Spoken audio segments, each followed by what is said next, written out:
Ndwadzulo abwino alero la lolemba ndipo ndi nthawi ya nkhani kuchokera kuno ku MBC ndipo madzulo ano muli ndine Mphatso Tebulo ndi mzangayo Savita Wilima. Poyamba naye mitu yake. President Dr. Lazarus Chakwera wapempha Amalawi kuti akhale anthu okondana komanso okonda dziko lawo kamba kuti izi zikuthekera kutukula dziko lino. Bungwe logawa magetsi la Eskom aliyamikira kamba kachidwi chofuna kukwaniritsa kuti anthu 70 pa 100 aliwonse adzakhale ndi magetsi pomafika mchaka cha 2030.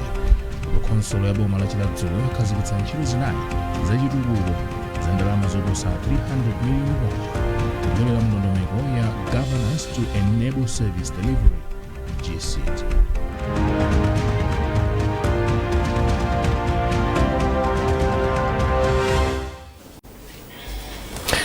Mtsogoleri wa dziko lino Dr. Lazarus Chakwera wapempha Amalawi kuti akhale anthu okondana komanso okonda dziko lawo kamba kuti izi zili ndi kuthekera kotukula dziko lino m'magawo osiyanasiyana. Dr. Chakwera wanena izi ku Nkhatebe komwe anatsogolera mwambo okumbukira amalitiri omwe anamwalira polimbana ndi ulamuliro wa Atsamunda pa 3 March mchaka cha 1959. Poyankhula kwa anthu osiyanasiyana omwe anasonkhana pa bwalo la chipatala chachikulu cha Nkhatebe, mtsogoleri wa dziko linoyo anati amalitiri anaonetsa mtima wokonda dziko lawo pomwe anataya miyoyo yawo pomenyera ufulu wa dziko lino. Jackson Sichali wadzandisa mbiri. Mtsogoleri wa dziko lino pamodzi ndi mayi wa fuko lino Madam Monica Chakwera anatsogolera mtundu wa Malawi pomwe anakaya nkhata kumanda omwe anayika amalitiri ku Kakumbi.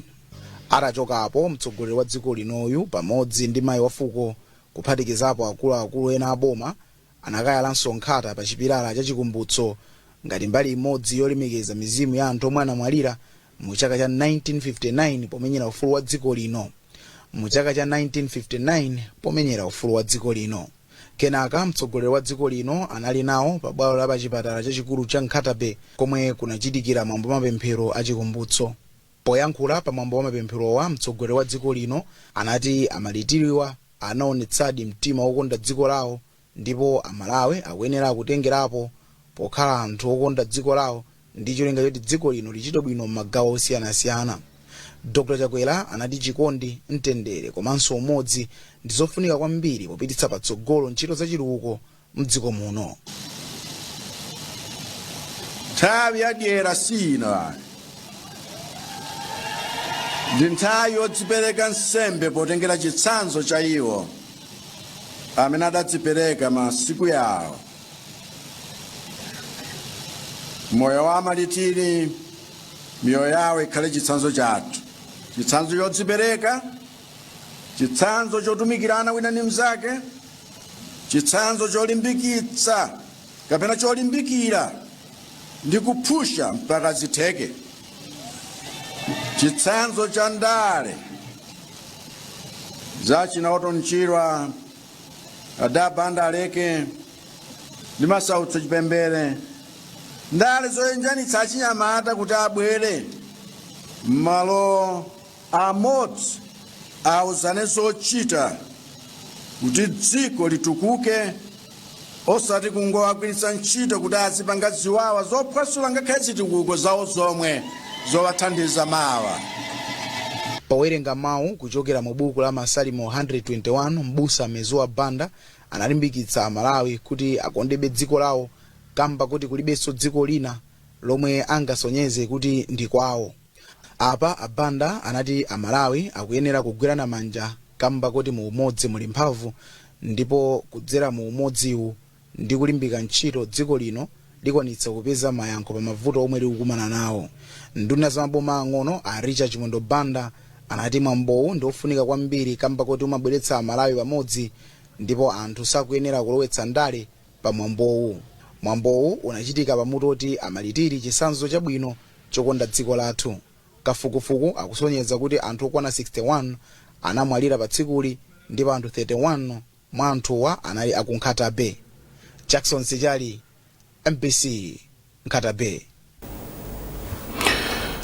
President Dr. Lazarus Chakwera ndi mayi wa dziko lino Madam Monica Chakwera ati ali ndi chisoni chachikulu kamba ka imfa ya Akester Ephraim Kaphaizi omwe mpaka pa nthawi ya imfa yawo anali kazembe wa dziko la Malawi ku Ethiopia komanso nthumwi ku African Union ndi ku United Nations Economic Commission for Africa. Chikalata chomwe chochokera ku ofesi yofalitsa nkhani za ku nyumba ya boma cha Kaphaizi amalira lero ku chipatala cha Artemis ku New Delhi mdziko la India komwe adapita kukalandira chithandizo. Malinga ndi chikalatacho, President Chakwera ndi Madam Monica Chakwera apereka chipepeso chachikulu kwa achibale ndi abwenzi omwe akukhudzidwa chifukwa cha imfa ya Kaphaizi.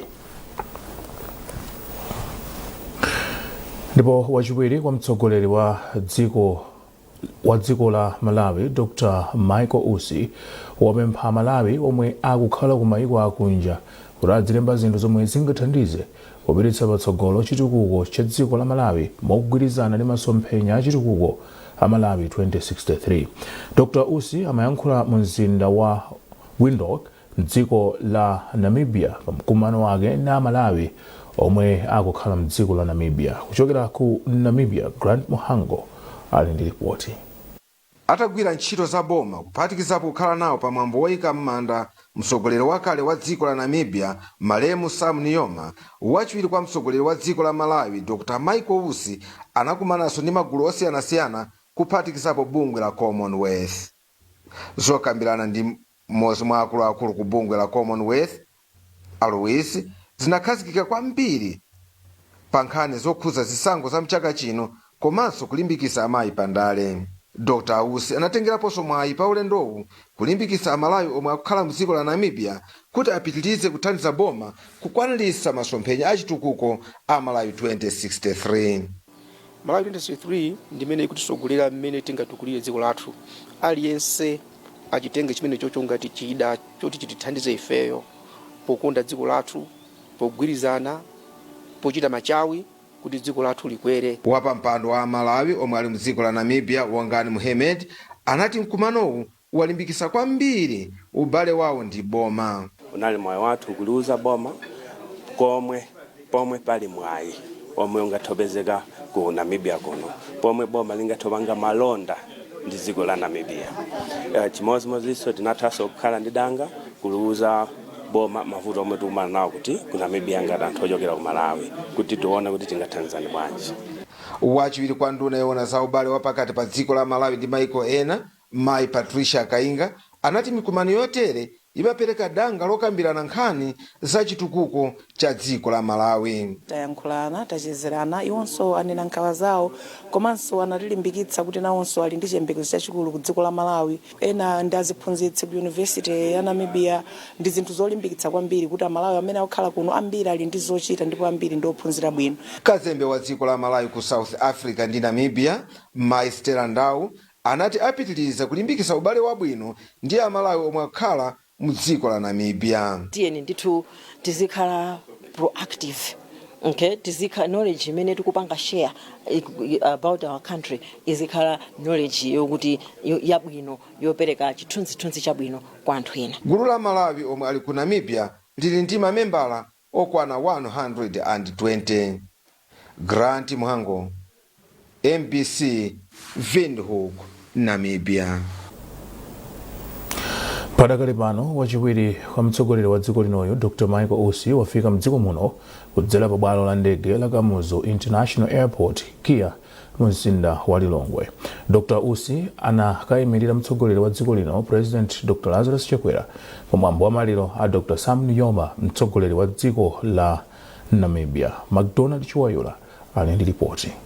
Ndege yomwe inanyamula wachiwiri kwa mtsogoleri wa dziko lino Dr. Michael Usi inatera pa bwalo la ndege la Kamuzu International mu mzinda wa Lilongwe nthawi itatsala pang'ono kukwana 4 koloko masana lolemba. Dr. Usi analandiridwa ndi akuluakulu a boma ndi achipani. Ali mdziko la Namibia, Dr. Usi pamodzi ndi atsogoleri ena amayiko osiyanasiyana anakhala nawo pamwambo woyika m'manda mtsogoleri wakale wa dziko la Namibia ku Heroes Acre mu mzinda wa Windhoek. dr njoma anamwalira pa 8 februwale ali ndi zaka 95. iwowa anatsogolera anthu a dziko la namibia pomenyera ufulu wodzilamulira kuchoka ku ulamuliro wa atsamunda chaka cha 1990. poyankhula ndi wailesi za MBC ali mdziko la namibia, dr usi anatsindika kuti dziko la malawi likuyamikira kwambiri ntchito yomwe dr njoma anagwira ponena kuti zomwe anachita pa nkhondo yomenyera ufulu wa dzikolo komanso kulimbikitsa mgwirizano wa maiko a Africa zidzakumbukiridwa mpaka kalekale. McDonald Chiwayula, MBC Lilongwe. Komiti ya kunyumba ya malamulo yoona zachilengedwe ndi kusintha kwa nyengo yayamikira unduna wa zamphamvu komanso bungwe logawa magetsi mdziko muno la Eskom kamba kachidwi chofuna kukwaniritsa kuti anthu 70 pa 100 aliwonse adzakhale ndi magetsi mdziko muno pomafika mchaka cha 2030. Wapampando wa komiti Awerani Chilenga anena izi kuzomba atakumana ndi undunawo komanso akuluakulu a bungwe la Eskom. Blessings Chileuka anali komweko ndipo wadze ndi ripoti. Pa msonkhano wa mphamvu za magetsi otchedwa Mission 300 omwe unachitikira ku Tanzania, boma la Malawi linasayinira thandizo la ndalama zokwana $250.8 million zoti zithandizire dziko lino pa ntchito yolumikizitsa magetsi kwa anthu. Achilenga ati ndi okhutira ndi dongosolo lomwe unduna wa zamphamvu ndi bungwe la Eskom akhazikitsa pa ntchitoyi. Project imene yakufuna boma lipasidwe ndalama ndi World Bank zongopasidwa sizoti zangongolera ndalama zokwana $250 million, ndalama zimene za Eskom agwirisako $150 million kupitiza ntchito yawo yolumikiza magesi kuti anthu amene alibe magesi akhale ndi magesi. Komanso $100 million agwisa ntchito ya boma kuwapasa anthu magesi m'mizi, magesi ang'ono timatochi nditina zimenezo zimene akufuna apange. Komanso palinso project ina yayikulu imene yakutcha kuti Compact 300 boma likufuna likhazikise pamodzi ndalama zambiri akhale ndi chilingaliro choti tikhale ndi magesi ambiri kuti ikamakwana 2030 magesi athu mdziko muno anthu opitirira 70% azakhale ndi magesi. Izi zigwirizana ndi nkhani imene atiuzanso yoti akuganiza kuti tikamakwanisa 2030 project ya kumpatamanga ikhala itatha, ndiye kuti azakhala kupanga magesi opitirira 350 megawatts. Ifeso ngati komiti tawapempha kuti atenge ku 1 megawatt apase anthu ozungulira dera limenelo kuti ikhale 50+1. Polankhula mlembi wamkulu mu undunawo Engineer Afonso Chikuni anatsimikizira komiti iyi kuti chilichonse chili mchimake. Tinauza za project ya Ascent yomwe tufuna kuti tilumikize makomo kwana 250,000 mzaka zitatu zinayi kubwerazi. Ikhala ngati yongoyambitsa kuti compact ikamabwera tikhale kuti speed ya taipeza kale. Compact tinawauza honorable members aku nyumba ya malamulo kuti ili ndi sanamina 5 koma kwenikweni zomwe sanamina zikunena ndizakuti ngati yoyamba ndi generation kuti markets a generation akwere kuchokera pomwe tili mpaka pa 2000 tili 554 kuti tifike 2000 megawatts by pofika 2030. ma project ena ali kale mndondomeko ngati mpatamanga muchendanenera mucha ndi ma project ena asola. Palinso ma transmission mtambo zonyamula magetsi zili project momwemo. Komanso tinanena kuti ma project eneni amene tiwana ngati kuti atosintha magwiridwe a ntchito ndi amene tikuyikaponso chidwi amene timati ma reforms. Ndiye pali ma reforms apa Eskom omwe athandizire kuti zinthu ziyende mwansanga kusiyana ndi mmene timagwiritsa ntchito timapangira kale. Komabe mamembala ambiri a komiti anati Eskom ichilimike pa ntchito yake kwa Malawi makamaka makasitomala awo akakhala ndi vuto. Iwo anati nthawi zambiri Eskom imanyalanyaza, koma mkulu woyang'anira ntchito za Eskom Engineer Maxwell Mulima Kwenda anati vutoli akulikonza. Chimene topanga panopa talemba ntchito ma contractors kuti atithandize kuti tiwonjezere ma teams woti azithandiza network yathu kuti Escom azipanga kwambiri kutukilia mafutsi manyumba muja pamene macontractors akutugwirira ntchito zina. Ichi tikuona kuti kwa mawiki akubwera chitithandiza. ntchito ya mission 300 imalimbikitsa kuti anthu 300 miliyoni am'mayiko adera lino la Africa adzakhale ndi magetsi pofika mchaka cha 2030. Blessings Chideuka, MBC Zomba. nkhani zizi kuchokera kuno ku MBC madzulo ano muli ndine Mphatso Tebulo ndi mzangayo Savita Wilima. Bwanji tuonenso mitu yake. President Dr. Lazarus Chakwera wapempha Malawi kuti akhale anthu okondana komanso okonda dziko lawo kamba kuti izi zikuthekera kutukula dziko lino.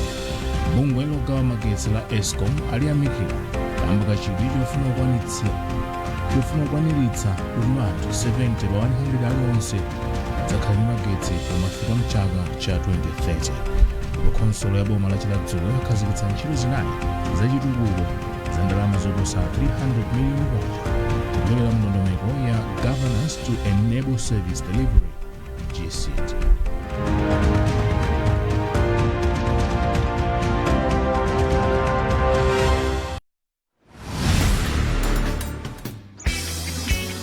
Inovela kongwangu. Bwanji. Muthayi yonse mungokhala pa internet. Ilumpa ukupadi. Ine ndala pa National Innovation Portal. Portal wantundu wachokhala naye pa internet. Sizimenezi. Inu pajama konda kudya ine. Ndanena kuti poto osati poto. National Innovation Portal.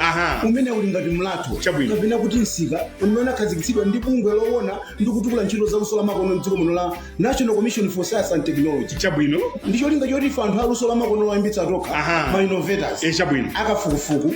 Makampani ndi wina aliyense amene afuna luso la makono. Tidzikumania napo. Chabwino. Ndipo website imene ndi www.innovations.ncst.mw. Ndi website imeneyi ife anthu a luso la makono loyambitsa tokha. Chabwino. Tizionetsa, kutsatsa ndi kupeza nzeru ndi upangiri wabwino wamene tingatukule luso lathu la makono. Phungwako. Nkofuka tonse amene tikufuna zinthu za luso za makono. Tizikumana pa website imeneyi. Ya www.innovations.ncst.mw. Nzona. Njira ya makonoyi yapangidwa ndi nthambi ya boma yomwe imaona za science ndi njira za makono ya National Commission for Science and Technology ndi thandizo lochokera ku UNDP. When you need to get rid of that nagging pain, migraines, a really bad toothache, rheumatic and muscular pains, backache, period pains, stop nursing that pain and get fast, gentle relief.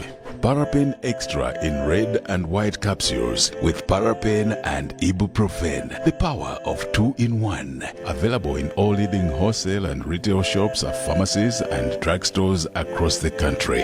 Brought to you by My Pharma. Parapain Extra.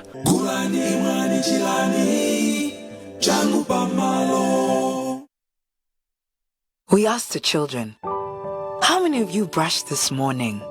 And this little boy, his hand didn't go up. And I said, well, why didn't you brush this morning? He said, my brother was using the toothbrush. If I'd waited for him, I would have been late for school. I'm sorry, I get a bit emotional when it comes to that. To be able to change a child's life, to be able to bring back that confidence about their smile, for me, is phenomenal. Zokupanga upgrade package ya GoTV zija ndizabwino koma zokupasa package ya pamwamba tipopoke ndi GoTV. Pangana upgrade package yanu ya GoTV lero kuti tikuonjezereni ma channel ndi step up. That's huge. I know. Ngati muli pa GoTV Max tizakupangana upgrade kupita pa GoTV Super ndipo muzaonera ma channel apa GoTV Super Plus. I like the sound of that. Pesani phindu lalikulu, pesani chisangalalo chochuluka. Lucky day. Perfect! Zipangeni upgrade kuti mupeze zambiri ndi GoTV. Let's do this. Pangani upgrade lero GoTV yanu ndi my GoTV app.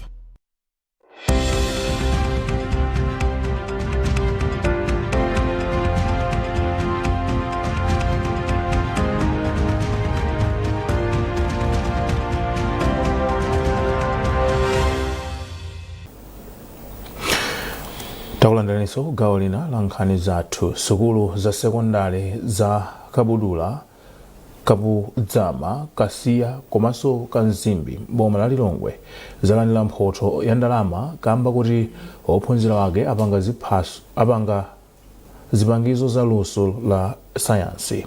Kampani ya Sovereign Services ndiyo yapereka mphotozi zomwe adindo ati zithandizire kuti ophunzira akhale mchidwi pa maphunziro a sayansi.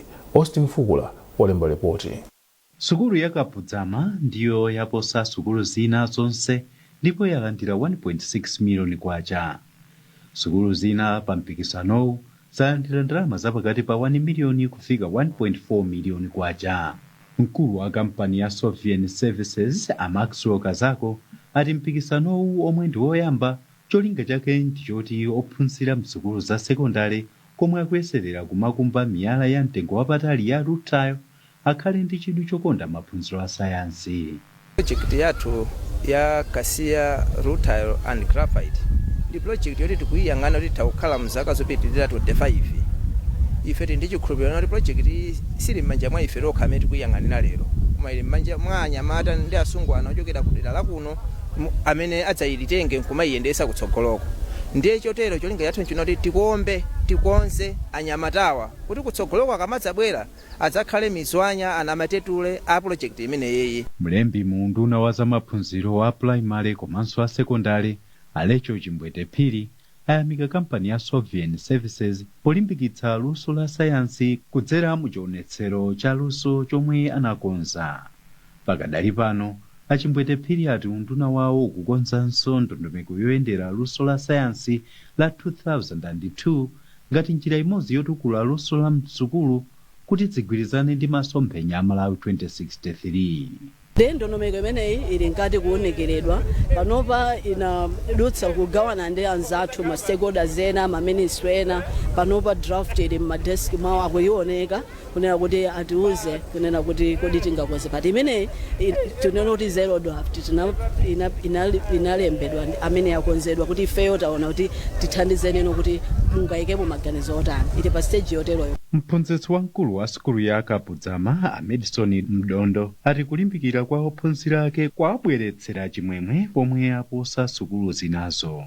Ineyo ndili wosangalala kwambiri kuti takhala number 1 pa science fair imeneyi ndikuthokoza makamaka luntha limene linali ndi ana. Muchionetserochi sukuluso mwasina zapanga makina opangira makala ochokera ku utuchi komanso mabriketsi makina othandizira kumachita masewero olimbikitsa thupi a gym kwinaku akupanga magetsi kudzera makinawo. Kampani ya Sovereign Services ikulipirira fizi ophunzira osowa mderali kuthandiza anthu ozungulira dera la Kasiya pa ulimi wawo kukumba mijigo yatsopano ndi kukonza yowonongeka mwasina zomwe akuchita. Austin Fukula, MBC Lilongwe. Konsolo ya boma la Chiladzulu kupyolera mundondomeko ya Governance to Enable Service Delivery JESID yakhazikitsa ntchito zinayi zachitukuko za ndalama zoposa 300 miliyoni kwacha. Polankhula pamwambo okhazikitsa ntchitoyi omwe unachitika potsekulira ntchito yomanga mlatho wa Mombezi mdera la Mfumu Mpama, phungu wa dera lapakati mboma la Pambomali Mactimes Malowe anati ali mchikhulupiriro kuti makontrakitala amanga zinthu zolimba zomwe zipilire ku nyengo zonse. Naomi Kamyango wafika ndi ripoti. Cholinga cha ndondomeko ya Governance to Enable Service Delivery JESID mwazina ndi kulimbikitsa makonsolo kuchita zitukuko pokweza miyoyo ya anthu m'madera mwawo. Ndipo mu ndondomekoyi konsolo ya boma la Chiladzulu yakhazikitsa ntchito za chitukuko zinayi ndipo imodzi mwa ntchitozo ndi yomanga mlatho wa Mombezi. A Henderson Kaumi ndi mkulu woona mapulani za chitukuko ku konsoloyi. Tuna timange bridge yolimba kwambiri kuzama contractor wathu monga nena ulemekezekaja kuti msewu unofunikira kwambiri linking ma areas ofunikira ambiri, so tikumanga bridge la mphamvu kwambiri kuti anthu basadesonkhawa kuti izatani tuna kumangira mbatayika ndalama zokwanira muno kwambiri kuti zitheke zipeneze. Council yathu itavomereza ulemekezekaja makhansala athu magogo chalo they agreed up timangepo bridge yaikulu kuti ikufunikira kwambiri about 72 million yakuti pange spend hapa ngati ku council. ndipo phungu wa dera lapakati m'boma la Chiladzulu ama Times Malowa mogwirizana ndi gulupu Mbalame anayamika khonsoloyi chifukwa chokhazikitsa ntchito za chitukuko kuphatikizapo yomanganso mlathowo. Ndithokoza kuyambira council zimene anapanga kuti ndalama zina za JC tigwirisire ntchito pa bridge imene chifukwa iyi ndi bridge imene ndithu ngakhale ineyo sinimapuma nayo bwino. Imene mukuiona ya bridge ndi yabwinobwino sitimayembekeza kuti zinthu ngazi zikhoza kuchitika. Ndiye ndipempho langaso kwa contractors kuti aone pamene palili pano kuti kukabwera cycle ina bridge yokhayi sikuyenera kuti izachoke chifukwa ikhala kuti tikumanganso chifukwa kuti inachoka ndi cycle ndi ayimanga munjira yonena kuti cycle ina itabwera bridge imene izakhala ilipo. Ntchito yomanganso mlatho wa simenti otalika mamita 12 ayigwire ndi akampani yazomangamanga ya T&H ndipo Timothy Chembe ndi mkulu wa kampaniyi. Ndi anyamata au kadaulo amene amanga mabridge ochuluka ndithu. Bridge isiyoyamba ndipo tikusikimiza kuti ntchito imene itigwira bwino mwa kadaulo limodzi ndi supervision yawo tipanga chinthu choti patati pabweranso chiopsezo china izathu panga stand. Ntchito za chitukuko zinayizi kuphatikizapo yomanga mlatho zikuyembekezeka kutha miyezi 4 kudzayi. Naomi Kamuyango, MPC Chiladzulu. Nkhani imeneyo tafika pa mtsiriziro pa nkhani zathu madzulo ano koma tisanasiyane nayinso mitu yake. President Dr. Lazarus Chakwera wapempha Amalawi kuti akhale anthu okondana komanso okonda dziko lawo kamba kuti izi zikuthekera kutukula dziko lino. Bungwe logawa magetsi la Eskom aliyamikira kamba kachidwi chofuna kukwaniritsa kuti anthu 70 pa 100 aliwonse adzakhala magetsi pomafika mchaka cha 2030. Khonsolo ya boma la Chiladzulu yakhazikitsa ntchito zinayi za chitukuko za ndalama zoposa 300 million kupyolera mndondomeko ya Governance to Enable Service Delivery GSID.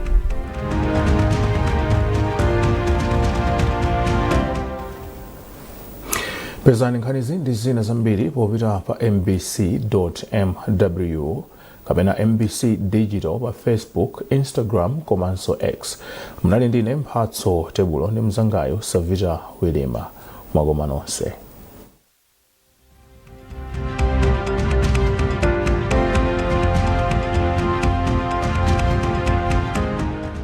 Takulandirani ndipo ni nthawi ya zanyengo.